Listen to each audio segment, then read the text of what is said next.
Hello, everybody, and welcome to episode 5 of the NetQuest podcast, keeping you updated with all the latest news during the college basketball offseason. I'm your host, Zach Malaman, and let's get right into today's stories. And we start off at the University of Kentucky as Tre Mitchell from the University of West Virginia has decided to transfer to Kentucky for this upcoming season, and he decided to leave just after Bob Huggins resigned after that DUI arrest last week. Tre Mitchell comes in to Kentucky, started 32 games last season, averaged 11.7 points per game, along with 5.5 rebounds per game, a really strong number 4 for Kentucky, and he can fit in perfectly for John Calipari's squad. And Calipari spoke about Mitchell, knows him from their time in Pittsburgh, and seeing him around in Pittsburgh. Tre Mitchell comes in though, and he's going to be a really impactful player based on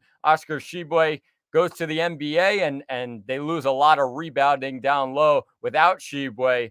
Tre Mitchell comes in and can maybe fix up those rebounding problems for the Wildcats this season. But Calipari with a huge ad. Tre Mitchell comes from West Virginia to Kentucky right away. Calipari, as soon as Mitchell announced that he was leaving West Virginia, Calipari was the first guy to reach out to him and get him to Kentucky. He got his guy, and Calipari adds a really strong 4, like I mentioned, in this upcoming season. Let's move on to our next story, and it's Jahvon Quinerly out of the University of Alabama. He is deciding to enter the transfer portal, and he's going to be a grad transfer for this upcoming season. 14.4 points per game, along with 4 assists per game, shooting 38% from 3 in the final 9 games of last season. The SEC tournament, along with the NCAA tournament, And Jahvon Quinerly struggled with a knee injury starting off last season. March, he really hurt his knee badly and then ended up going to the bench for a lot of the season in Nate Oates' team.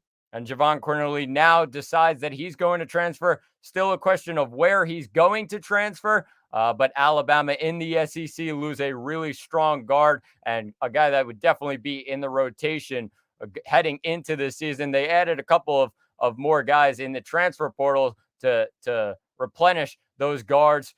However, it's probably not going to fix their problem. It leaves a bit of a hole with Jahvon Quinerly there. Aaron Estrada is going to come in from Hofstra and might as well be the starting point guard for Alabama this upcoming season. But Quinerly leaving Alabama, entering the transfer portal, still a question of where he's going to end up for this upcoming season. Let's move on to our next story, and it's back to West Virginia. Kerr Kriisa decides that he's going to stay as a Mountaineer for this upcoming season, despite the resignation, like I mentioned, of Bob Huggins.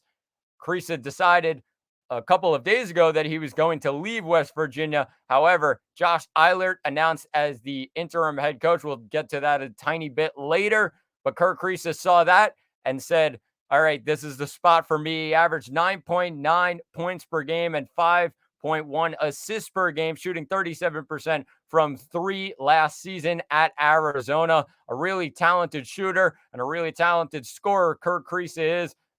A great point guard, is able to move the ball around, more of a shooting guard than a point guard. And that ability to shoot from deep, 37%, like I mentioned, really stands out for Kriisa heading into this upcoming season. And West Virginia trying to keep some guys, a lot of transfers moving in and out, and Josh Eilert trying to settle things down as he is announced as the interim head coach. Let's move on to our 4th story, and that is Alex Toohey, the prospect from Australia, and he is deciding to decommit from the University of Gonzaga after he was signed or recruited by Gonzaga, a 19-year-old 4-star recruit from Australia. And he's deciding that he's going to sign for the Sydney Kings in the Australian National Basketball League.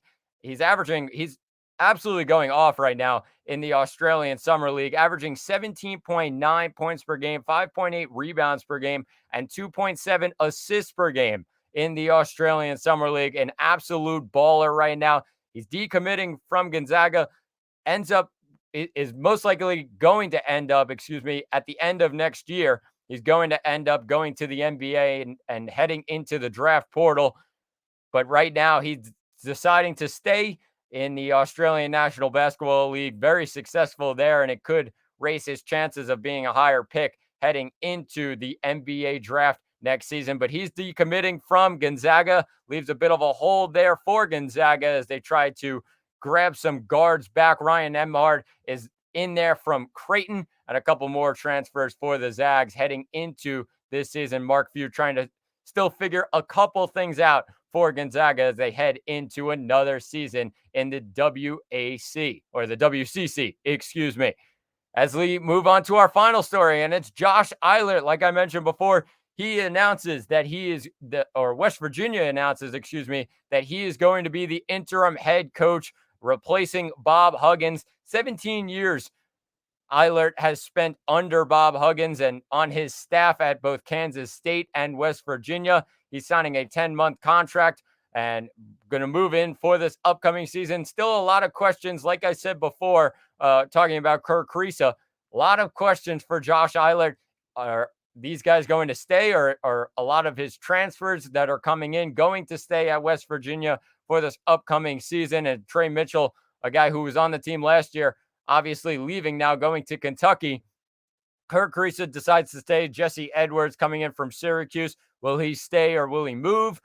Still a lot of question marks for Josh Eilert, but he is announced as the interim head coach and going to lead the Mountaineers in the Big 12 this season, a 10-month contract, and we'll see how things go for Josh Eilert in Morgantown this upcoming season. But that will do it for episode 5 of the NetQuest podcast. I've been your host, Zach Malamud. Tune in next week as we discuss more of the latest headlines out of the college basketball world.